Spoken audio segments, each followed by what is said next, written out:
WOSU's Curious Cbus answers your questions about our region, its history, and its people. The Columbus Division of Fire recently turned 200 years old. Over that long history, the department has grown to 35 stations covering the city. Along the way, some of those stations have garnered some interesting nicknames. This led one curious viewer to ask Curious Cbus, how did Columbus fire stations such as the River Rats get their unique names? A fire station getting a nickname or adopting a mascot is a fairly common practice, and Columbus is no exception. Columbus Fire Station 10 is in the heart of Franklinton, a neighborhood that has its own nickname, the Bottoms. That's because the land was prone to flooding from the Scioto River before the construction of a flood wall.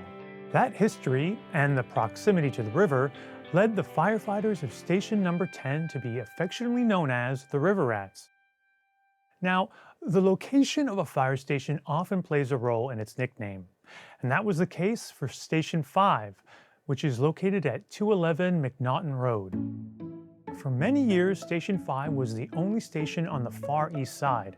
Because of that, it came to be called the House of the Rising Sun. That station is no longer the easternmost station, but the name stuck.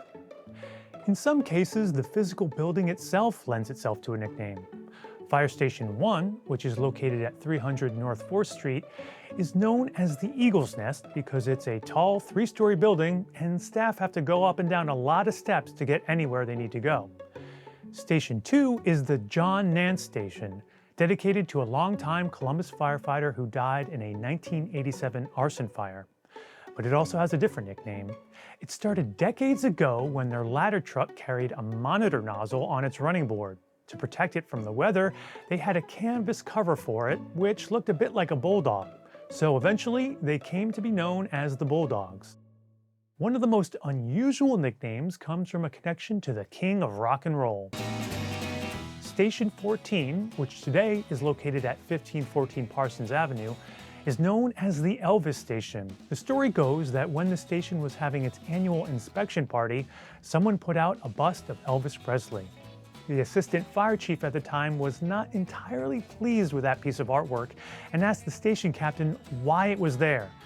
The captain explained that they were following the division systems manual to, quote, do the best to fit in with the neighborhood, end quote.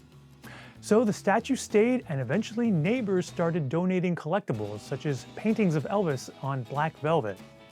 It wasn't long before Elvis had a locker of his own with a set of firefighting gear right next to a guitar.